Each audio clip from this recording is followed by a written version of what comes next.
Halo guys. Aduh, aku paling sebel ya kalau misalkan beli beras yang udah kemasan.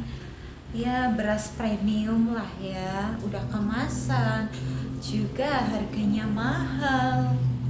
Tapi ketika kita buka beras itu, ternyata berasnya tuh oplosan. Jadi harga mahal itu tidak menjamin kualitas beras ya.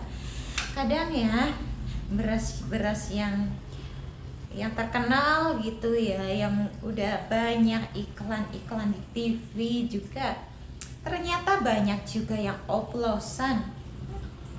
Tidak disangka ya. Coba deh kita pikir lagi, kalau misalkan ya orang menengah ya kan, yang penghasilannya itu ya tidak cukup, tidak lebih ya, pas-pasan. Nah, terus bela-belain beli beras kemasan yang harganya lumayan mahal. Demi apa? Demi mengonsumsi beras premium atau beras yang enak. Tapi ternyata beras itu dioplos. Bagaimana perasaannya? Aduh, pasti kecewa kan ya. Iyalah, misalkan ya udah, aku akan beralih lah ke beras premium. Walaupun sedikit mahal gak apa-apa, yang penting berasnya enak dan tahan lama. Maksudnya tuh nasinya gak cepat kering gitu loh ya. Nah, orang-orang yang penghasilannya itu ya minim tapi beralih ke beras premium, itu akan sangat kecewa. Karena apa? Karena mendapati sebuah beras yang ternyata oplosan dengan beras-beras yang biasa diecer itu sekitar 14.000 per kilo, itu kadang dicampur gitu loh sama beras bagus. Sama aja jadinya ya, berasnya jadi nggak enak, kadang bau apak juga.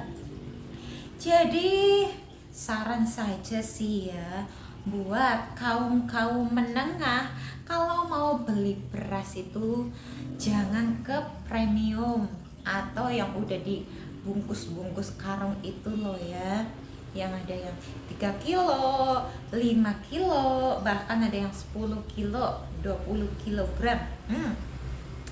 Itu kita jika mendapati beras yang beroplos itu ya, bakalan sayang sekali dibela-belain beli beras mahal tapi oplosan juga. Lebih baik kita beralih ke pedagang-pedagang pasar yang menjual beras secara terbuka, atau kita bisa beli 1 kiloan. Walaupun mahal ya, 1 kilo bisa mencapai 17.000 atau 18.000, tapi kita sudah bisa melihat keadaan langsung beras tersebut. Jadi kan misalkan dagang beras tuh, berasnya ada di kotak-kotak itu kan, ada berbagai harga juga sudah ditancepin di situ. Jadi kita tinggal milih saja sembari kita melihat beras. Wah, ini beras bagus. Nah, ini beras yang sedikit campur. Aku lebih baik beras yang bagus walaupun harganya mahal, tapi kita itu sudah melihat bentuk dan kualitasnya. Nah, di situ jika kalian jarang pasar atau pasarnya jauh, utamakan kalau sekali-kali kalian ke pasar, beli banyak ya. Terus naronya itu di tempat beras yang anti serangga, anti kutu ya. Pokoknya yang aman deh. Biasanya kan beras kalau ditaruh di karung saja bisa menyebabkan terjadinya kutu itu datang ya. Jadi entah itu kutu beras atau semut ya, terus bahkan ulat beras.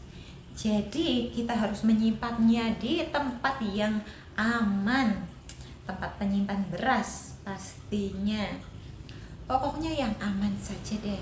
Kalau kita beli beras secara banyak itu sampai 20 kilo ya, mending diamankan di tempat beras, khusus tempat beras ya. Nah, selain itu ya, jika kita memasaknya dengan baik, tapi kita itu cara mencuci berasnya jangan terlalu bersih. Kalau terlalu bersih, katanya sih mitos atau fakta sih, kalau terlalu bersih itu vitaminnya hilang. Benar nggak sih vitaminnya hilang? Ya, memang ya. Karena tuh kalau kita mencuci beras tuh kadang airnya tuh putih banget. Ya itu sepertinya vitaminnya terbuang banyak ya. Jadi kita harus benar-benar memilih beras yang bagus. Biar apa? Biar enggak banyak kulit-kulit yang tersisa, kulit-kulit gilingan padi gitu loh, yang kecil-kecil itu. Namanya apa ya? Kayak gabah gitu loh. Kulit gabah biasanya ada kan di beras-beras. Tapi kalau misalkan kita belinya beras yang sedikit mahal ya, entah itu beras mapan ya atau pandan wangi, nah itu nggak banyak namanya gabah atau kulit gabah yang tersisa ya. Biasanya itu udah bersih, jadi mencucinya itu tidak perlu diremas-remas. Kita cukup memutar-mutar berasnya, terus kan ada kotoran kadang yang mengapung ya. Nah, itu langsung dituang. Jangan sampai diremas-remas ya dalam mencuci beras. Karena ya begitu. Vitaminnya banyak yang hilang.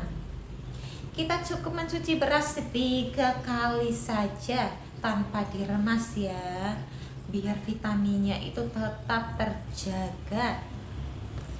Kemudian ketika kita sudah memasak ya, sudah matang, biasanya kan kalau nggak dicabut itu kabel magicomnya itu kadang buat beras itu mengerak ya.